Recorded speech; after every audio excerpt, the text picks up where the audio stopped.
अस्सलाम वालेकुम स्कॉलर्स, कैसे हैं आप स्कॉलर्स? आप सुन रहे हैं ज़ियाउर रहमान को यूट्यूब चैनल पर। स्कॉलर्स, आज हमारा 20वां लेक्चर है। 20वें लेक्चर को बेसिकली हमने 6 पार्ट्स में डिवाइड किया है। आज उसका पार्ट फर्स्ट है। आज का हमारा लेक्चर है 20 step process for quantitative research.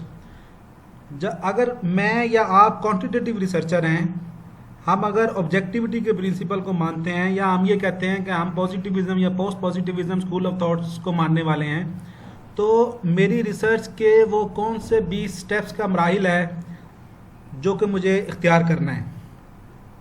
Previous lecture में हमने आपको क्वालिटेटिव डाटा कलेक्शन की टेक्निक्स बताई थी। बेसिकली 60 टेक्निक्स थी।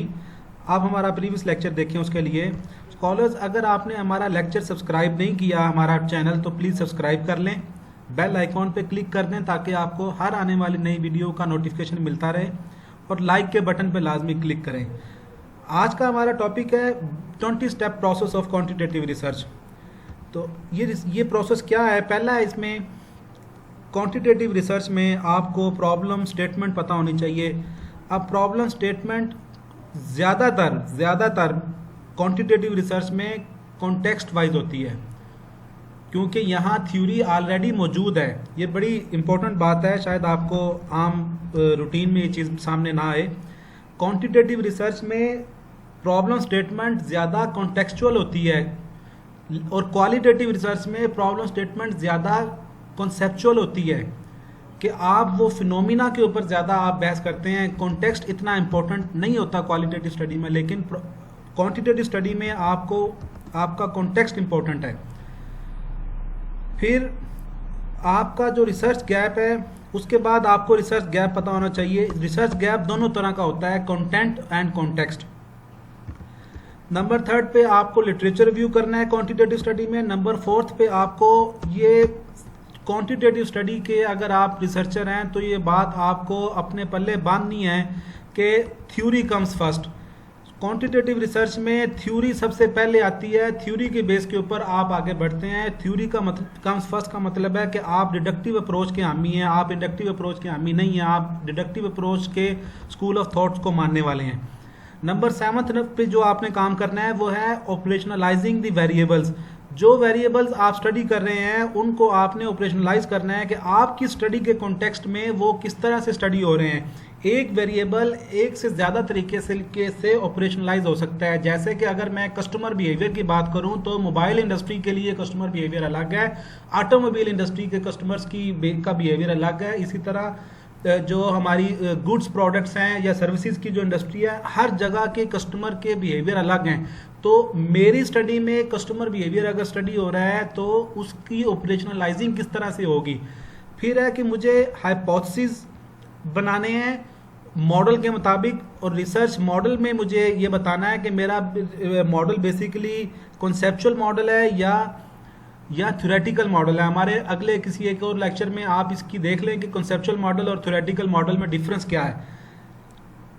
ज़्यादातर क्वांटिटेटिव स्टडी में कॉन्सेप्चुअल मॉडल दिया जाता है, क्योंकि आप वेरिएबल्स को एक दूसरे के साथ लिंक करके उनका इम्पैक्ट एक दूसरे पर लेते हैं, तो वो कॉन्सेप्चुअल मॉडल बेसिकली कहलाता है।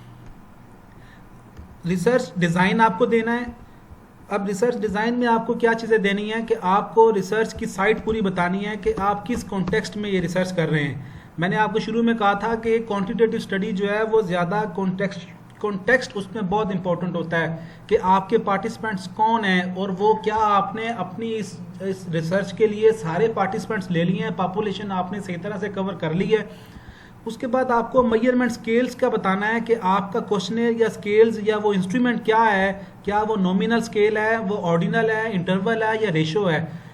नंबर 11 पे आपको रिस्पोंडेंट्स ऑफ द स्टडी, जिसमें 2 चीज़ें आती है बेसिकली कि यूनिट ऑफ एनालिसिस क्या है और यूनिट ऑफ ऑब्जर्वेशन क्या है। नंबर 12 पे आपको सैम्पलिंग बतानी है कि इतनी बड़ी पॉपुलेशन, जिसमें क्योंकि क्वांटिटेटिव स्टडी में आप अपने रिजल्ट्स को जनरलाइज करते हैं होल पॉपुलेशन के ऊपर, तो इसमें आपको सैम्पलिंग टेक्निक्स या सैंपल बड़ा इंपॉर्टेंट है आपके लिए इस क्वांटिटेटिव रिसर्च में, कि आपने अपनी तमाम पॉपुलेशन को कवर कर लिया है या नहीं किया, ताकि जनरलाइजेबिलिटी उसकी टेस्ट की जा सके कि उसकी जनरलाइजेबिलिटी कितनी है।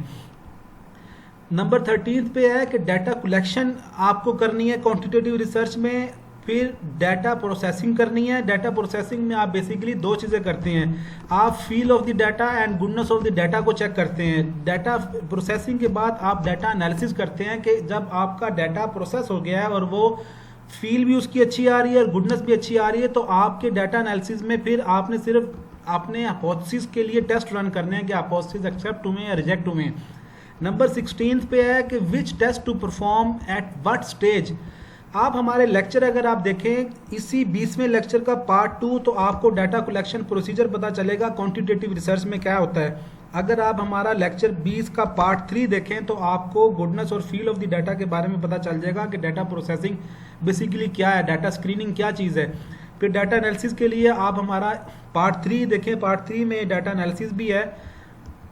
20वें लेक्चर के पार्ट 4 बड़ा इंपॉर्टेंट है कि 20वें लेक्चर इसमें हमने आपको बताया है कि किस स्टेज पे कौन सा स्टैटिस्टिकल टेस्ट लगेगा। आप पार्ट 4 लाजमी देखें ताकि आपको पता चले कि किस स्टेज पे कौन सा स्टैटिस्टिकल टेस्ट क्वांटिटेटिव स्टडी में लगेगा। नंबर 17 है डिस्कशन। जब आपके रिजल्ट्स आ गए, आपने टेस्ट लगा लिए और अपने हाइपोथेसिस आपके सामने पता लग गया क्या एक्सेप्ट हुआ और क्या रिजेक्ट हुआ, तो फिर आप डिस्कशन लिखते हैं। आप बेसिकली डिस्कशन में क्या करते हैं, आप मैच करते हैं कि जो रिसर्च के क्वेश्चंस आपने बनाए थे और जो ऑब्जेक्टिव्स थे क्या वो मीट हुए हैं। दूसरे नंबर पे आप ये मैच करते हैं कि आपके हाइपोथेसिस एक्सेप्ट हुए हैं इधर और रिजेक्ट हुए हैं। तो एक्सेप्टेंस की फिर अपनी रीजंस देनी होती हैं, थ्योरेटिकल बेस्ड रीजंस, और रिजेक्शन की अपनी रीजंस देनी होती हैं कि फलां रिसर्च में या फलां जगह पे उसमें भी ये इस तरह से रिजेक्ट हुआ था या ये इस तरह से रिजेक्ट हुआ था और मेरी स्टडी ने पहले वाली स्टडीज़ को या पहले मौजूद बॉडी ऑफ नॉलेज को कंफर्म किया है या उसमें नई चीज़ ऐड की है। फिर आपको फ्यूचर रिसर्च डायरेक्शन देनी है और फिर फाइंडिंग्स एंड कंक्लूजन देना है और उसके बाद आपको अपनी रिपोर्ट कंपाइल करनी है, पब्लिकेशन की तरफ जाना है। ये नंबर 20 था। नेक्स्ट लेक्चर में हम आपको बताएंगे कि क्वांटिटेटिव डाटा कलेक्शन की टेक्निक्स क्या हैं, किन किन तरीक़ों से क्वांटिटेटिव डाटा आप कलेक्ट कर सकते हैं, आपको कौन से मराहिल से गुजरना है उसके लिए।